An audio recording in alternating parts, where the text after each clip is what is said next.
কয়টা আম আসো সত্যি করে বলো। 100 টাকা মারছি, মোবাইলে ঢুকাইও।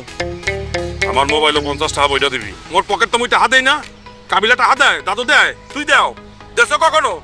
ব্যাচেলার পয়েন্ট নাটকের প্রতিটি চরিত্রই দর্শকের মনে আলাদা জায়গা করে নিয়েছে, কিন্তু একটা বড় প্রশ্ন থেকে যায়, কেন শিমুল হঠাৎ করেই বাদ পড়লো এই নাটক থেকে? দর্শকদের মধ্যে এই নিয়ে অনেক কৌতূহল, অনেক গুজবও শোনা গেছে। আবার কথা বলছ তুই, মজা করছিস মানে? আজকের ভিডিওতে আমরা জানবো এই আসল কারণগুলো, তাই ভিডিওটি একদম শেষ পর্যন্ত দেখবেন।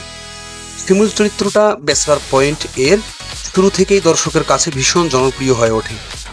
তার সরল স্বভাব, ভিন্নধর্মী অভিনয় আর হাস্যরসাত্মক ডায়ালগ তাকে অন্য চরিত্রদের মধ্যে আলাদা করে তোলে।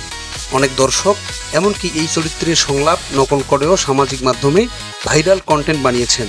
বলা যায় নাটকের টিআরপি বাড়ানোর পেছনে শিমুলের অবদান অনেক বড় ছিল।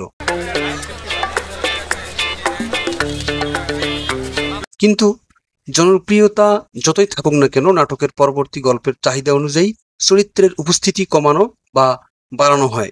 শিমুল বাদ যাওয়ার পর দর্শকের প্রতিক্রিয়া ভিন্ন ছিল। অনেকেই দুঃখ পেয়েছিলেন, কারণ তিনি ছিলেন অন্যতম বিনোদন দায়ক চরিত্র।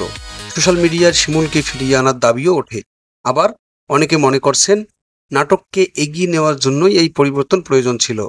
সবশেষে বলা যায় ব্যাচেলার পয়েন্ট নাটক থেকে শিমুল বাদ যাওয়ার পেছনে ছিল গল্পের চাহিদা, শিডিউল সমস্যা এবং চরিত্রের নতুনত্বের অভাব।